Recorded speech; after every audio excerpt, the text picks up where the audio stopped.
안녕하세요.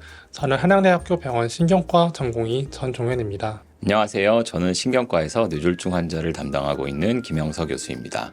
오늘은 뇌졸중 분야에서 카더라 하는 내용들에 대해서 알아보려고 합니다. 많은 분들이 다른 사람들이 하는 이야기를 듣거나 인터넷을 보고서 카더라는 내용이 진실인 것으로 오해하는 경우가 많이 있는 것 같습니다. 이러한 내용들의 진실에 대해서 한번 알아보겠습니다.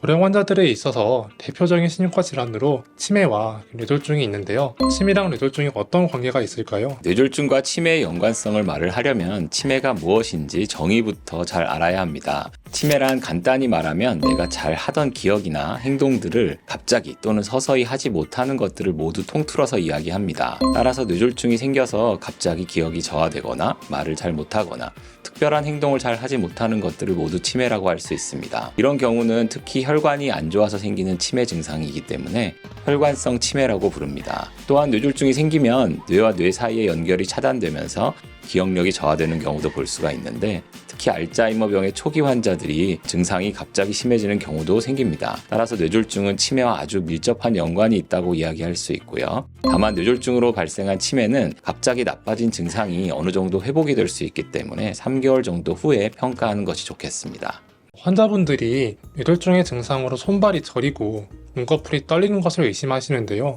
그런 것들도 뇌졸중의 증상일까요? 일반적으로 뇌졸중으로 인한 뇌 기능 장애는 팔다리 마비가 오거나 안면 마비, 발음 장애, 언어 장애, 감각 저하, 시야 장애, 복시 등의 몸의 기능이 없어지는 음성 증상입니다. 반대로 몸의 기능이 늘어나는 통증이나 떨림, 저림, 경련, 두통 등의 양성 증상은 뇌졸중의 경우가 매우 낮습니다. 손발이 저리는 것의 가장 큰 이유는 당뇨병 등에 의한 말초신경병이고 눈꺼풀이 떨리는 것은 피곤해서 그런 경우가 가장 많습니다. 특히 마음이 불안하고 초조한 경우에는 몸이 긴장이 많이 되고 몸이 긴장되면 팔다리가 저리고 근육이 떨리는 증상들이 많이 나타납니다. 이런 것들이 뇌졸중의 증상이라고 착각을 하면 마음이 더 불안해지고 초조해지면서 증상들이 잘 조절되지 않는 경우가 많으니 뇌졸중 증상이 아니라고 확신을 갖는 것이 중요합니다. 뇌졸중 환자는 근육 이완을 돕는 사우나가 좋다는 이야기가 있는데요. 사실인가요? 사우나는 혈액순환을 원활하게 하고 근육통을 감소시키고 통증을 줄이거나 스트레스를 줄이는 등의 효과가 있다고 알려져 있습니다. 2018년 핀란드의 한 연구에서 주당 사우나를 4번에서 7번 하는 사람들을 보았더니 사우나를 한 번 하는 사람에 비해서 61% 정도 뇌졸중 발생률이 낮아졌다는 보고를 하면서 사우나에 대한 필요성이 부각되었는데요. 사실 이 연구는 사우나가 집집마다 있는 핀란드에서 한 연구이고 사우나를 자주 하는 사람이 조금 더 여유 있는 사람이었다는 것을 고려한다면 무조건 해야 한다는 것은 아닐 것으로 생각됩니다. 다만 혈관을 이완시키고 노폐물을 배출하고 동맥경화를 완화하는 등 사우나의 심내혈관계 효과는 어느 정도 있을 것으로 생각합니다. 코골이가 심하면 뇌졸중 위험도가 높은가요? 코골이는 다양한 원인으로 뇌졸중을 증가시키는 것으로 알려져 있습니다.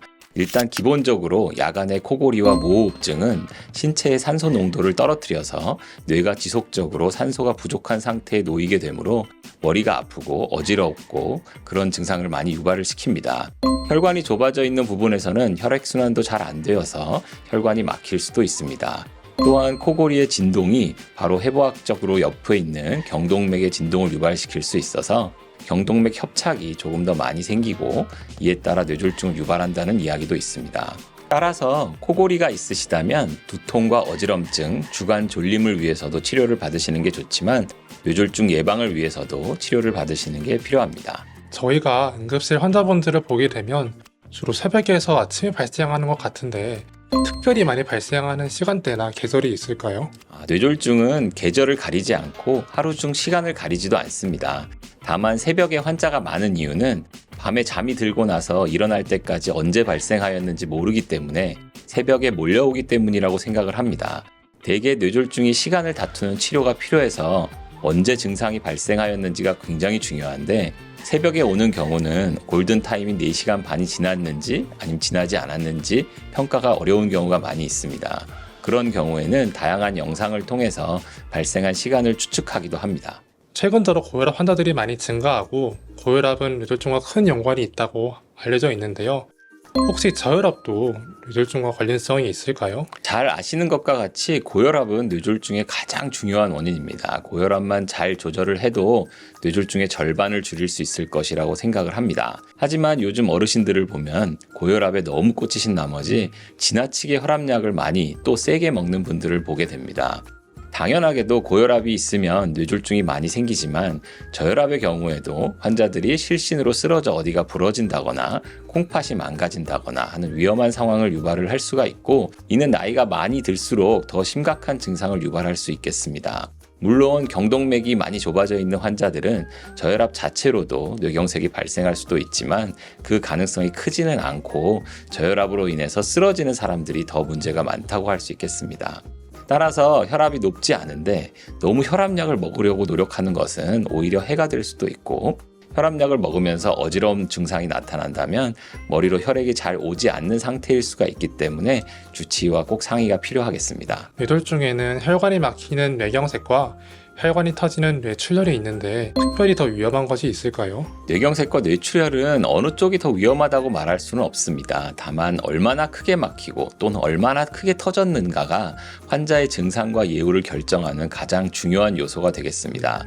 뇌경색도 아주 작게 생기면 특별한 증상이 없을 수도 있고요.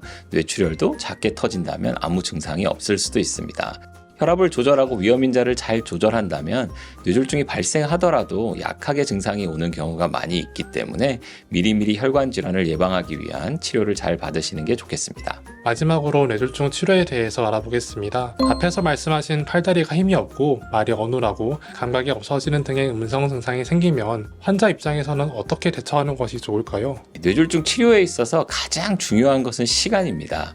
뇌졸중 증상이 발생하면 지체하지 말고 119를 불러서 가까운 뇌졸중 센터가 있는 병원으로 옮기시는 것이 가장 중요합니다.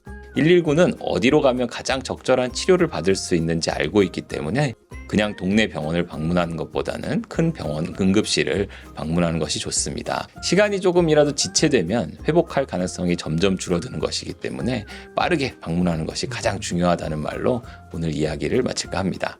이상으로 뇌졸중의 카더라에 대해서 알아보았습니다. 좋은 말씀 감사합니다. 예, 감사합니다.